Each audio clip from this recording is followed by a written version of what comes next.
Good morning, and welcome to worship at Wayzata Community Church. My name is Rustin Comer, and I'm the Minister of Faith Formation at Wayzata Community Church. We're glad that you are here with us today. If this is your first time with us, we offer two styles of online worship each Sunday, contemporary at 9 and traditional at 8 and 10:45. You'll find both posted on our website or our YouTube channel after Sunday morning for on-demand viewing. Also, please check out our website and watch your email for updates regarding the opening of our building and our comeback plan that will unfold in the coming months. If you're on our website, you'll see 3 buttons below this window. First, for visitors, a hello button to let us know you've joined us and how you would prefer for us to connect with you. Second, for everyone, a prayer request button. We want to know any specific needs or concerns that you might have and how we can help you meet you where you are in this moment. Third, a give button. This allows you to support what God is doing through the mission and ministries at WCC. And if you're joining us on Facebook or viewing after the live event, simply go to wayzatacommunitychurch.org where you'll find the same options to connect with us digitally. We've had so many monumental shifts in our world. One of the gifts that we watch in the life of Jesus is that Jesus knew how to find rest in the midst of the craziness of his world. So over the next 2 weeks, we're gonna dive deep into the idea of Sabbath. We'll hear God's call for us to rest and to hand things over to him. So as we begin worshiping this morning, we ask that you take a few deep breaths. Let the service be a time of healing and a call to find your Sabbath in the coming weeks. If you haven't already done so, get to a quiet and comfortable spot wherever you are, and if possible, light a candle and acknowledge the presence of the Spirit. And if you're blessed by the presence of other people, turn to them with a smile and let us worship God. Hello, Wayzata Community Church. My name is Jim Keck, pastor at First Plymouth Church, Lincoln, Nebraska, and WCC and my church have long been sister churches, and for a long time, John Ross has been my friend. Now, I know that he's entering a sermon series right now on Sabbath. He'll talk about how we all need to enter uncluttered times where we step aside from life and listen more closely to God. Now, I've known mostly John through Sabbath. It's when we take time together. Often we'll go off with other pastors or step aside from our lives and think more deeply about our work and support one another. In fact, right now, I'm on Lake Superior with John Ross, and we're spending time thinking about the future in these confusing times. Now, mostly right now, I hope that this worship service for you will be Sabbath. We all need a time where we take a deeper breath, focus our attention upon God, set the busyness of life aside, and listen to the Word.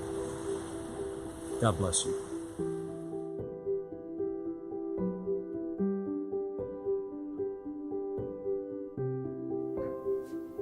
Welcome to the heart of God. Breathe deep, beloved. I am bringing everyone in. There's nothing to be afraid of.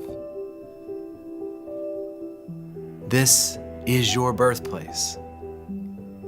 There are no requirements unmet. This is your birthright. No one is refused. Come in. Let down. Expand. There is more than enough room. Join me in the deep, refreshing, endless, eternal. Wade in and be refreshed. Let your mind untangle. Let your body rest. Let your spirit be at ease. I am this moment. And by waves of love, I will reset your cadence. By my current, get you back on course. My touchable representations on earth, I will birth you again. My sons and my daughters,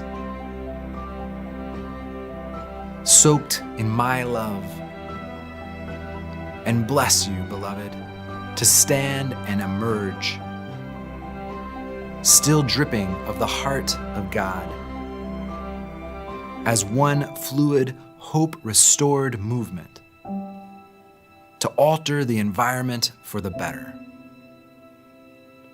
Everywhere you go, because everywhere you will go, there I am.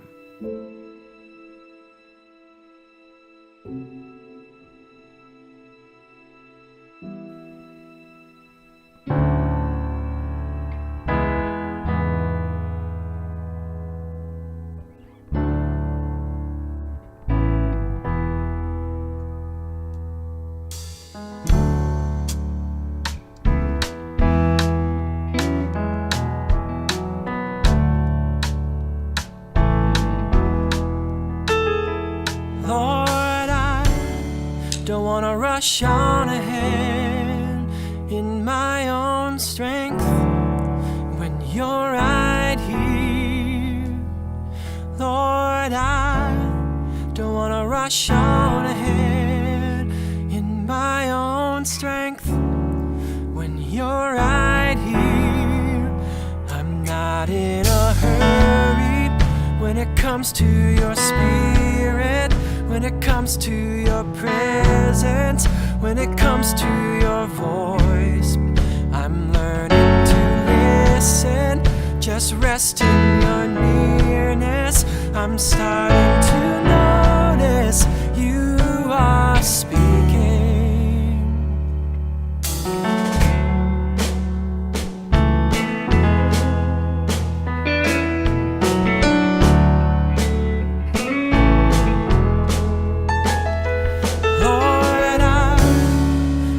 Love like you, I wanna feel what you feel, wanna see what you see.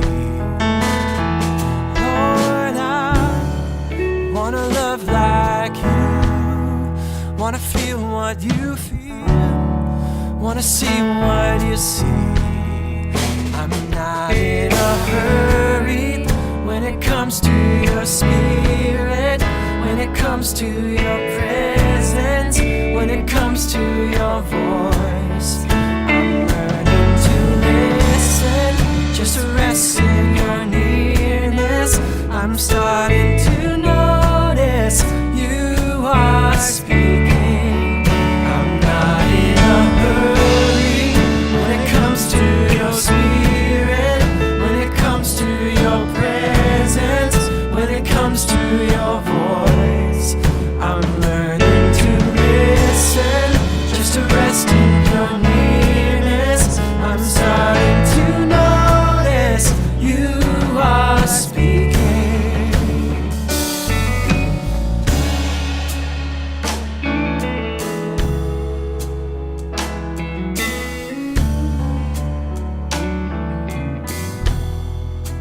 Open my eyes, I wanna see you.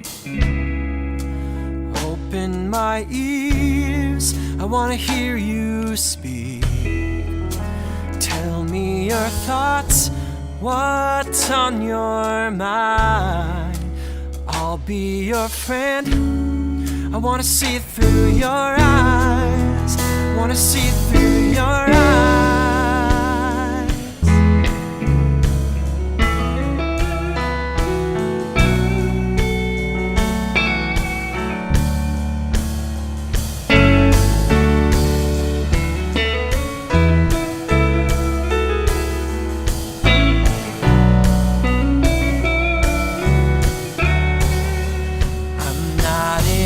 Hurry when it comes to your spirit, when it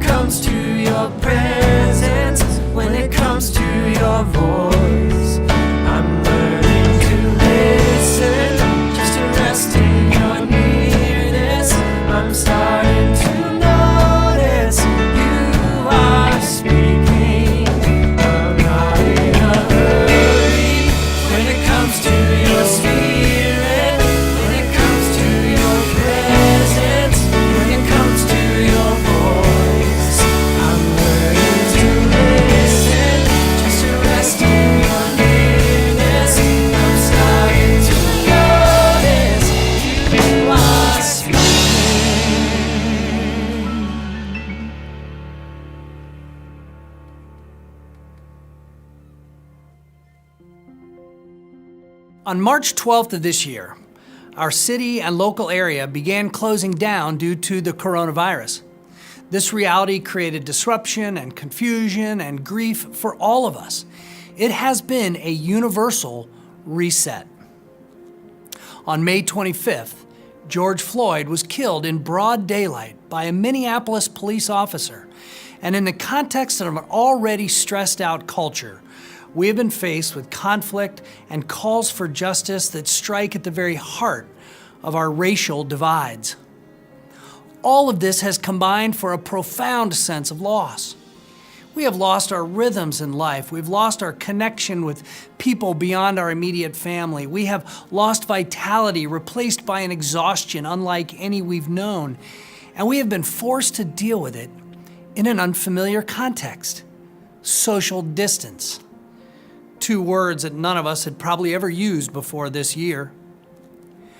Now, this is, of course, all the bad news that you are all too familiar with already.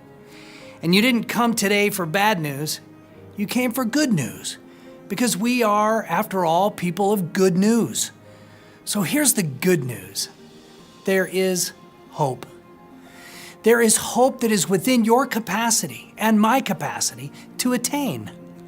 Hope that can be discovered and leveraged through the ancient practice of Sabbath. Hope for a world healed of a virus called corona, and hope for a nation healed of a virus called racism. Now, I know the word Sabbath will land differently for each of you, so let me be clear what we're talking about. First, what Sabbath is not. Sabbath is not the same thing as vacation. Sabbath is not all about you, and it's not all about me. Sabbath is not a religious ritual, but Sabbath is a spiritual discipline. Sabbath is a commandment within our faith tradition. It's one of the Big Ten. Sabbath is sacred and holy. Sabbath is rest and it's routine and it is a rhythm. Sabbath is transformational and it can bring a healthy dose of hope. As a working definition for our purposes, Sabbath is uncluttered time and space in which we can distance ourselves from our own activities enough to see what God is up to. Now, if you've been hanging around Wayzata Community Church long enough, you might remember that 5 years ago, our entire Lenten series focused on the concept of Sabbath. It was a meaningful and enriching time for many of us. But just as much as the world around us has changed since 2015, we have changed also as individuals. So for the next 2 weeks, we're going to look at the experience of Sabbath today in the context of a pandemic, and then next week as it relates to our racially divided world. So let me begin where I always begin, in Scripture. Throughout the Gospels of our New Testament, we see Jesus regularly practicing Sabbath. His ministry began by being led by the Spirit into the wilderness. He regularly entered into Sabbath when he had to make big decisions. In the context of Sabbath, he dealt with troubling emotions and learned how to step away from the demands of his ministry to care for his own soul. Sabbath was the space where Jesus taught the disciples and prepared for major events in his ministry, including his eventual death on a cross. I'm going to focus on Mark's gospel because Mark is always in a great big hurry. 39 times in Mark's gospel, biblical translators use the word immediately, even in the context of the shortest and fastest moving of our 4 gospels. Even Mark knows to slow down and to create that uncluttered time and space in which we can distance ourselves from our own activities enough to see what God is up to. Now, zooming in even more closely, I want to look today at the 6th chapter of Mark's Gospel. I believe it to be a fair reflection of our own lives in many ways and filled with very teachable moments. The chapter begins with Jesus in his hometown, where he was met with disbelief and dishonor. Shaking the dust from his feet, he takes the 12 disciples out on their first mission, and he sends them out 2 by 2. It's a time of great activity and enthusiasm, but in the midst of that, Jesus learns of the death of his cousin, John the Baptist, and he grieves deeply. Nevertheless, the crowds keep coming. They keep finding Jesus and his disciples no matter where they go. One time, they showed up with no food, and so he has to feed 5,000 people with a single miracle. After that miraculous feeding, still in Mark 6, Jesus sends the disciples away by boat, joining them later by walking on the water. But as soon as they land back on shore, we hear these words in the final verses of Mark 6. When he got out of the boat, people at once recognized him and rushed about that whole region and began to bring the sick to wherever they heard he was. And wherever he went, into villages or cities or farms, they begged him that they might touch even the fringe of his cloak. All this activity in just one chapter of Mark. Jesus giving and giving and giving of himself to the world, grieving the death of his cousin, and being dishonored by his own hometown. He is depleted and weary and in need of rest. He is in need of Sabbath. Now, working backward in that same chapter, I want to lift up just 3 examples of Sabbath for Jesus to begin answering the question why Sabbath matters for us also. The first purpose of Sabbath for Jesus and for all of us is rooted in the frenetic pace of his life and ministry. That first purpose is rest. The same is true for us, of course, each in different ways as we have endured this pandemic. Pre-COVID, and now differently in the context of COVID, psychologist Richard Swenson observes that we are a nation on the move and in a hurry. We are people of the stampede. We eat fast food during rush hour. We ship by FedEx. We place calls through Sprint. We balance our books on Quicken, and we diet with Slim Fast. We are hyper-living like field mice on amphetamines at harvest time, moving so fast we're passing up photons. Our global treadmill is equipped with an automatic advancing speed rheostat, and every year the world spins faster. We need rest. That description would be funny if it wasn't so painfully true. And now, more than ever, and in all new ways due to this pandemic, we need uncluttered time and space in which to simply rest. Jesus said, "Come unto me, all you who are weary and burdened, and I will give you rest." Sabbath, in its very best form, provides a deep and different kind of rest. It has the potential of what I call a power nap. Starting in college, I perfected the art of the power nap, a 20-minute break, anywhere, anytime. I can close my eyes for 20 minutes and feel completely refreshed and renewed. Sabbath is a power nap for our souls. Of course, our American work ethic makes it very difficult to rest without feeling guilt. If this pandemic has taught us anything, it has taught us that we can work smarter without working more. Study after study shows that fewer hours of work can prove to be more productive than just more and more hours of work. And speaking of Sabbath rest, our church leaders have decided to give our entire staff a break by closing the building for this week leading up to the 4th of July and sending everyone home to rest.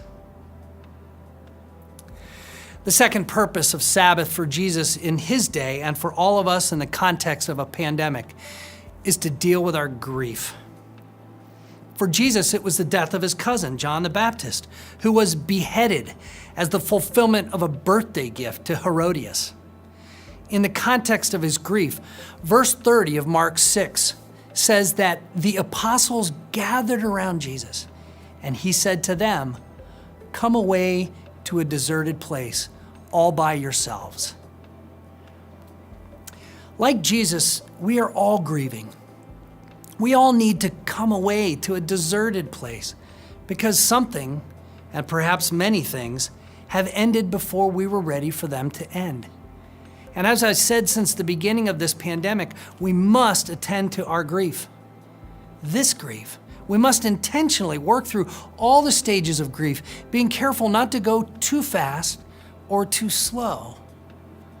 How do we know? Sabbath. Sabbath gives us the uncluttered time and space within which to see what God is up to, just like it did for Jesus. The third and final purpose of Sabbath for Jesus, as related to us in Mark 6, is the creation of margin. Margin is the space between our load and our limits. This marginal space is vital to our health and creativity and resilience. Having margin makes a flourishing life sustainable.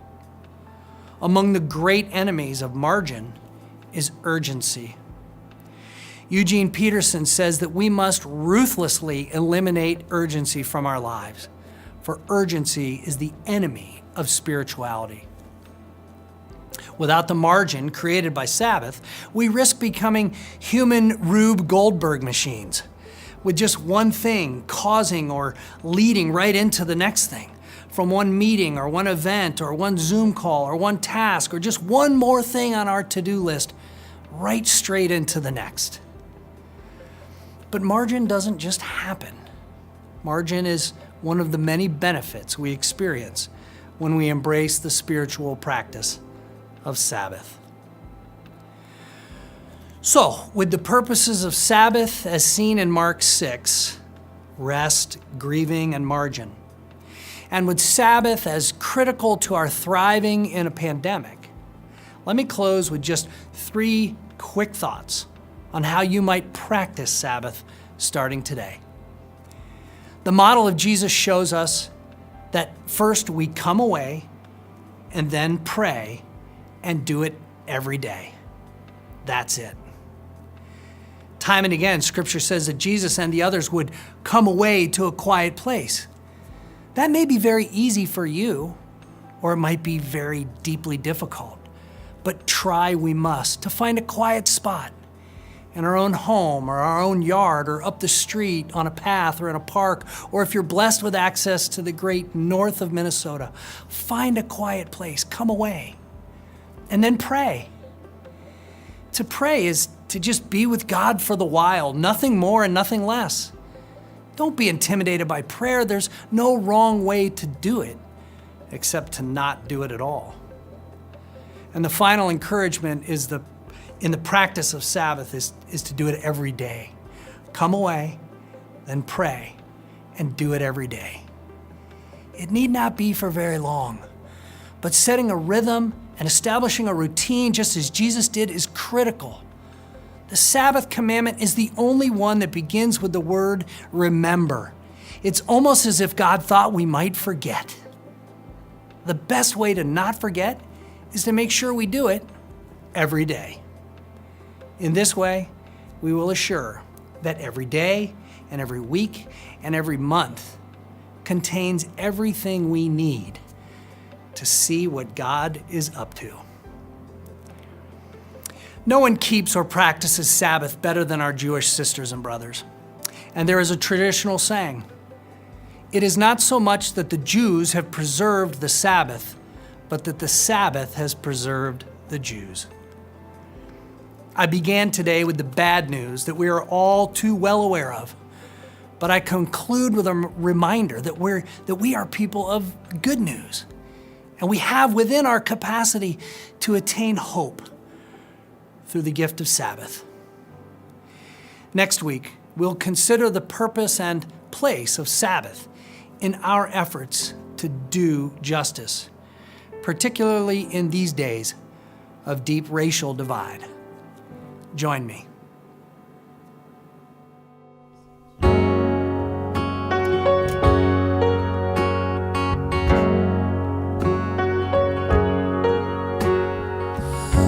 am I that the highest king would welcome?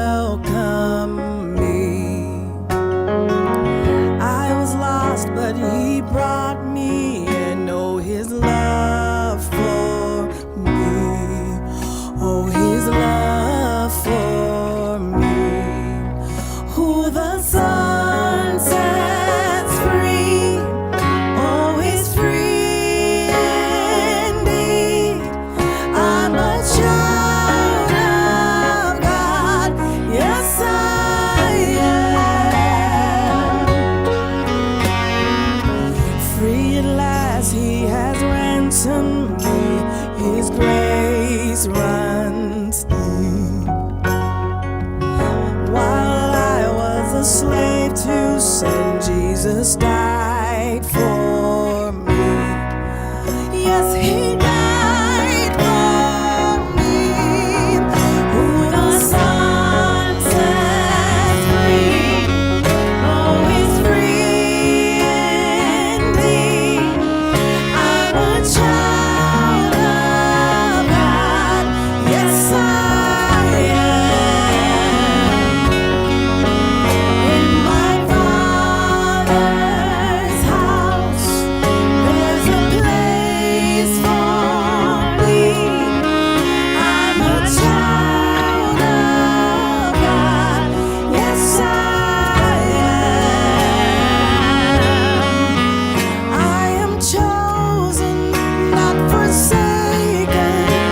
I am who you say I am. You are for me, not against me. I am who you say I am. I am chosen, not forsaken. I am who you say I am. You are for me, not against me. I am who you say I am. Yes, I am who you say I am. Who the Son sets free, oh, is free indeed. I'm a child of God. Yes, I am. In my Father's house, there's a place for me. I'm a child of God. Yes, I am. In my Father's house, there's a place for me. I'm a child of God. Yes, I am.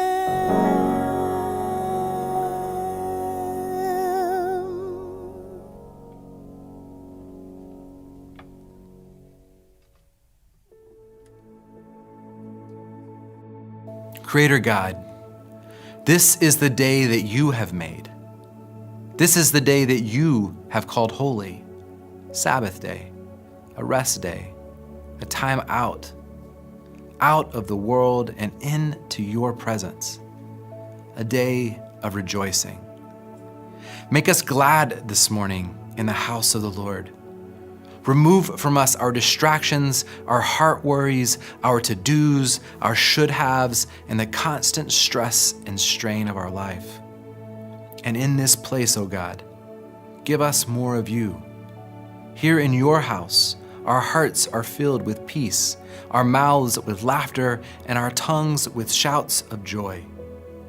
Fill us to brimming and overflowing with the joy of the Lord, a good measure of God pressed down, shaken together, and running over.